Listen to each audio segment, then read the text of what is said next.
Hello everyone, welcome back to our channel, my channel. If you're seeing this face for the first time, my name is Asma Zakari. So today's video is on soaps. Soaps are one very common product that can easily compromise your skin barrier. Don't be shocked, just listen. I'll explain. Watch this video till the end and you'll understand how soaps can compromise your skin barrier. Obviously, in cosmetics, we have products for different purposes. We have products for moisturizing, we have hydrating products, we have cleansing products, we have humectant property products, those products that will help keep our skin supple, soft, fresh, All right, soaps falls in the category of cleansing products. Thereby, these products are not even supposed to be stay on. They are supposed to be rinsed out. Meanwhile, let me just digress a little bit and tell you how the configuration of soaps comes by. I'm a soap maker. I make handmade soaps, and my own soaps contain the super fat intact, in the sense that handmade soaps are made using the chemical process called saponification, where you combine lye, oil, and water. Lye is also known as either caustic soda or potassium soda. Caustic soda for bar soaps, potassium soda for liquid soaps. I have videos, I'll link them in the description area, on soap making for you to go watch them and see exactly the process of soap making. Now, the oils used for handmade soap making are mostly plant oils. Yes, hardly soap makers use animal oils. Actually, we use mostly plant oils, which by ending up with a product that is natural. Yes, because the saponification process, after it has happened, your soap is no longer chemical, because your lye is actually the chemical in there. It's no longer a chemical, it becomes natural after saponification process has completed, and you allow the curing time as well to complete. So at the end of the day, you have a good soap that has a good super fattening, depending on the quality of oils used. When I talk of super fattening, in soap making, when you have a higher value of super fattening, and that's not a good thing. Yes, a lower value, not too low, at least nothing more than 10. Yes, and nothing less than 5. Yeah, thereabouts. It's a safe super fattening that would not strip the skin and would not easily compromise the skin barrier. But coming back to most commercial soaps that you see on your shelf, they do not have the same super fattening that handmade soaps have, and that's why I try to advise people that have dry, sensitive skin to look for handmade soaps, in the sense that the super fattening is there. You must bath, obviously. You can't, despite if you have a dry skin, doesn't mean you stay without bathing. Yeah, so you really need to bath. And if you have options to go for handmade soaps, it's better. Or if you must still go for commercial soaps, maybe in your area you don't have the access to handmade soaps, you now go for soaps that are meant for moisturizing purposes. There are some soaps that you see and they'll tell you moisturizing, even though I tell people that you cannot really cleanse and moisturize at the same time. But when you have a product that is moisturizing, it's more or less a mild product that will not strip the skin of its moisture. Yes, in the sense that it comes with its own moisture as well. I don't know if I'm communicating here. So most of these commercial bar soaps do not contain super fattening, in the sense that the byproduct of soap making is your vegetable glycerin. And of course, it's a marketable product as well.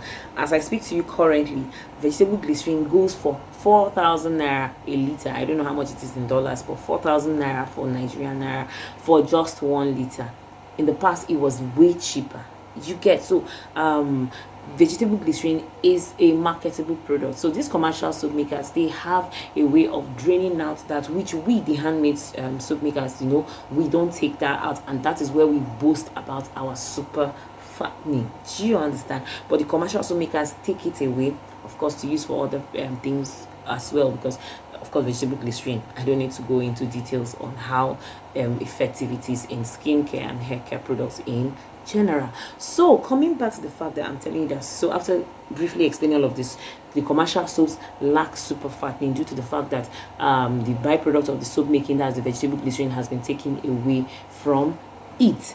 Now, coming back to even our local African black soap, it has high stripping ability. Reason because it's alkaline. Meanwhile, soaps in general are alkaline in nature. The only soap that is not really alkaline in nature is the organic soap. Mostly such soaps, you find them in our body washes and then in our face washes. That is why I try to tell a lot of people that when you're using products for the body and you're using that same product for your face, it's sometimes not really advisable. Do you understand? Because there are some products that we formulate with milder pH, in the sense that when I'm formulating a face wash, I must make sure it's relatable to the pH of the face, because virtually all the activities happen in the face.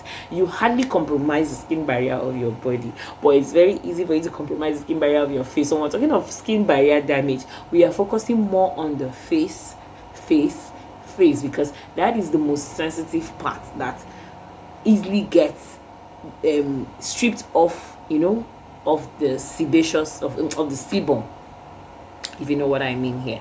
Yeah. So basically, the sebaceous glands on the face can easily be compromised if there's too much cleansing, and by the time your skin barrier is compromised, you're going to be exposed to a lot of problems. Yes. Number one, eczema. Number two, itching. Number three, you feel your skin is oily, but underneath it seems like it's dry.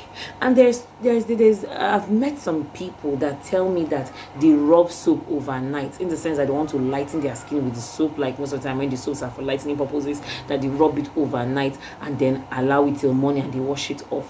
Why are you doing that? Not only are you stressing your skin, you're forcing your skin to adapt to a pH that is not suitable. As I said earlier, aside from organic soaps, all other soaps, natural soaps, black soap, castile soap, they are all highly alkaline, because the moment they lose their alkaline nature, they are no longer soaps. They will disintegrate. Do you understand? They would lose their soap value.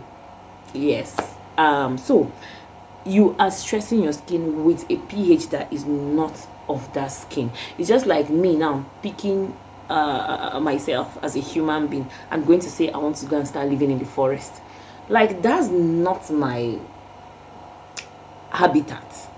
You get? I would succeed obviously in spending 1 or 2 nights in the forest, but it's not going to be funny. Is it the mosquitoes? Is it the fear of wild animals? Like, it's now that's what you're doing to your skin when you apply soaps that are supposed to be wash-off products that do not have a skin-friendly pH, and you say you want it overnight or you keep it on your face for a long time. Like, for me, there should be a reason why you're taking a cleanse or a rinse out product and leaving it on the skin. What is the reason? Which honestly I don't think there's any reason, because whatever you're trying to treat, that's why I tell a lot of people that there are certain treatment that you're going through and you want to do that you cannot really get the maximum benefit from a rinse out product, from a soap. When you push too hard on trying to use a rinse out product like soaps most of the time to treat certain skin conditions, of course disobeying the rules of using soap strictly for just cleansing, you just cleanse and then wash it off, except if maybe the soap has some actives in it. What I mean by some active in it, probably it has some exfoliating benefits in it. You get? And then you can keep it for nothing more than 5 minutes on your skin, and as soon as you rinse it out, you should quickly go back, get a product that has a skin friendly pH to apply immediately. That is what I'm trying to say, is that you have distorted the pH of your skin, so it's your responsibility to return it back. Even though some people are very lucky that when their skin pH goes off, it easily comes back after some few minutes. Some people are lucky, but you might not know if you are or you're not. You understand? Like, I noticed the fact that I have a combination skin. There are some products that I use for a very long time, especially when I use high foaming products on my face. I notice the outer part, due to the fact that it's kind of drier, it begins to react. Yes. And then the inner part might be fine. Then the same thing when I go for something heavier, the outer part will be very comfortable, while the inner part might begin to break out. That's how it is. So using a product wisely, or understanding how this product works, For me, I feel everybody knows that soap is meant for washing off. It's not a stay-on product. But I don't know why some people disobey those rules. Probably they feel that doing that gives them a good result. Yes, at that moment it might give you a good result, but in the long run or later on, it has a high tendency of compromising your skin barrier. And honestly speaking, when your skin barrier is compromised, you see that soap you are so much in love with, you have no choice than to stop using it. Yes, I'll make a video on how to knowing your skin type and how to wash. Like, what I'm trying to say here is, whatever skin type you have, how to wash it. When I make that video, you understand. I don't want to let the cat out of the bag. Don't forget to drop your comments in the comment section. If you're new here, say hi so that I could also say hi to you back. Returning subscribers, I appreciate the fact that you still come back and watch my videos. It means a lot to me. So please don't forget to subscribe to my YouTube channel, like my video if you have reached this point. I am so grateful that you have watched this video to this point, and thank you so much for the support. Love you all. Bye.